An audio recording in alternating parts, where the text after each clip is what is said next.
Hey guys, Michael from Spotify here. Now you've probably clicked on this video because of a problem with the shuffle button. Now contrary to popular belief, it is a completely false conspiracy that they think we at Spotify modify our algorithm to favor the more popular artists. But this is just a glitch in the system. Okay, so if we just go to the Q button here and we click shuffle and then shuffle again, it's fixed.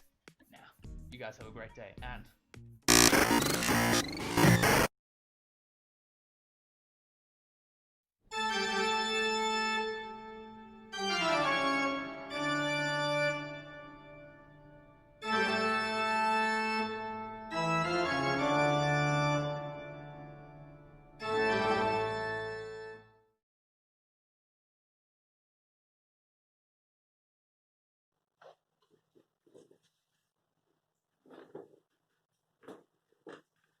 So first, to explain this conspiracy, I want to first explain the operations of Spotify itself and then apply a common conspiracy theory to that. This is not an attack or detriment to Spotify the company. This is just a review on the system Spotify is known to use and fun applied speculations. Fundamentally, Spotify is just a tool we use to listen to music. Without music and podcasts, Spotify is an empty, obsolete tool.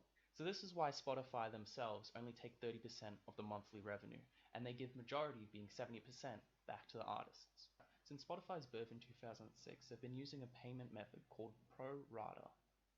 Pro rata, in simple terms, is the accumulation of all revenue in a big pot, and each stockholder gets a certain percentage of the revenue justified by how much contribution they've made towards it. In terms of Spotify, they collect their revenue from ads and premium accounts. Then they calculate that overall amount of streams for that month. Sidebar.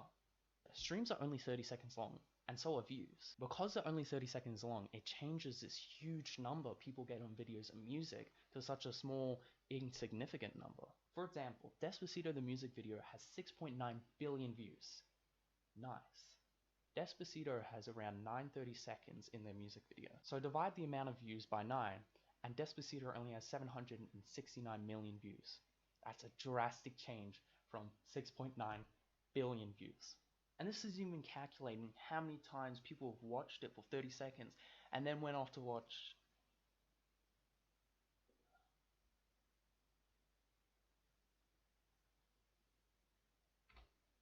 anime. Anyway, so when Spotify uses a pro rata method, they take the amount of streams the artist had produced that month and the amount of streams overall on the whole Spotify platform that month, and they divide it. And that number, that percentage you get, is a percentage of the revenue you get back. On the surface, it seems fair. You're only getting back what you're putting in. So let's say I've released a song and it manages to get 100 streams every month for the last 2 years. And let's say Spotify overall gets 100,000 streams and $5,000 in revenue every month for the last 2 years as well. With my 100 streams of contribution, I should be receiving $5 back every month. But let's just say for this month, Cardi B has come out with a new banger and raises the overall streams from that month to 1 million. But I've still got 100 streams for that month. Instead of receiving $5 from that month, I would receive 50 cents because Cardi B has increased the overall amount of streams from 100,000 to 1 million. This is why the system is actually flawed, because people aren't getting back what they've contributed. Now in comes the user-centric model, where the customer's choice actually matters. The user-centric model calculates all the artists, podcasts, and music you've listened to, and then divides by the payment being your ads or your premium Spotify account to the actual artists, 70% of that. So if you've been rocking, vibing, living to songs that only collate Cardi B, you know all your money will go to her. However, Spotify won't switch to the user-centric model because A, Spotify would have to sacrifice some of their 30% revenue to pay for artists if they got big enough in their music. And B, it would raise a very hard and difficult discussion of what value we hold of music and podcasts. Do we measure value by the amount of songs the artist has? The amount of streams? How popular the artist is? Do genre-specific songs get paid more? If so, does pop get paid less because it's fundamentally more popular? The thing is, it's easier for Spotify to stick with the pro rata method because the points I just mentioned are not appealing for what they're getting out of it. So here comes in the conspiracy theory. The infamous shuffle button. Now, algorithms are a completely different world. Let that being said, that algorithms can never truly be random. But certain people that use Spotify notice a sway difference in the shuffling of songs. Personally, I add smaller artists to my songs, and I only hear once or never hear those songs when they're put on shuffled. To prove this, I had a 25-hour playlist, and I made an archive of that playlist, and I cut down the songs by 10 hours. And still, even when cut by 10 hours, I wasn't hearing these songs. I mostly heard the more popular songs in my playlist, such as Please Me by renowned artist Cardi B.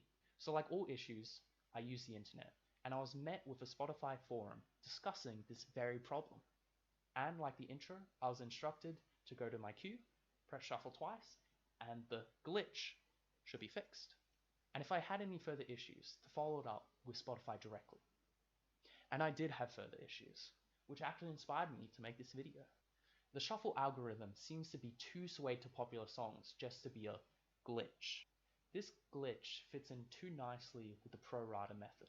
But to be honest, I don't know why Spotify would do that. More streams doesn't mean more money for Spotify. It means more money for the artists. So why would Spotify purposely sway the shuffle algorithm to favor more money for the artists? Not them. And this whole thing got me thinking. The American government. So way back in the day, the USA government was actually going to organize the taxes for their American citizens and figure out how much each individual owed to the government. But accounting firms paid the government not to go through with it because basically all accountants would be out of their job if the government went through with this. And the American government agreed with the help of tons of cash. So, let's say hypothetically. Let's say we put our beds together in Minecraft. Oh, okay.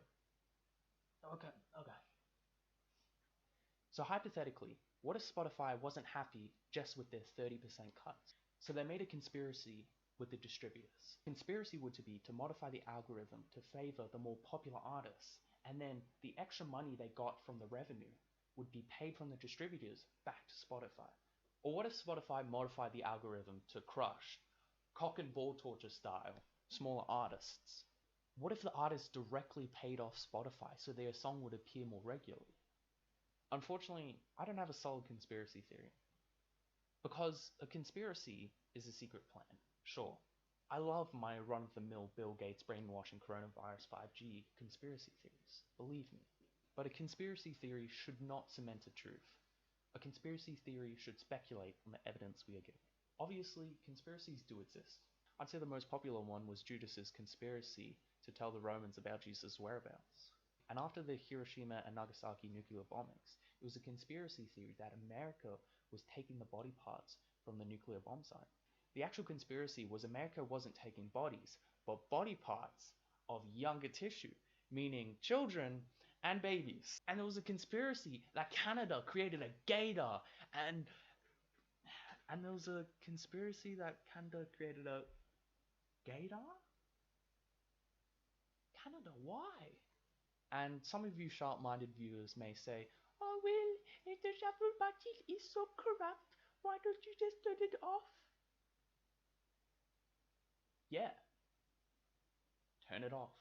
Even if there's conspiracy theory or not, artists are being randomly benefited by this, and some artists are randomly being disadvantaged by it. So even if it's not truly random and it's a glitch and it's not a conspiracy theory, turn it off. And for the other viewers, some may ask, well, what about Apple Music? My response to that is, what about Apple Music? Why would you use Apple Music? We already know Spotify purposely disadvantages their artists. They have the know-how, they have the resources, and they have the speculative motivation to modify the shuffle algorithm. Could I be right? Yes. Could I be wrong? Probably. Could I be both? Yes? Could I be neither? Yes. If you take away one thing, and only one thing away from this video, it's how Spotify treats their artists. You have no idea what videos I've watched and articles I've read, and how I even came to this conclusion. So please, if you use Spotify, if you're an artist yourself, if you even care about artists, do your own research. Be woke. Be educated.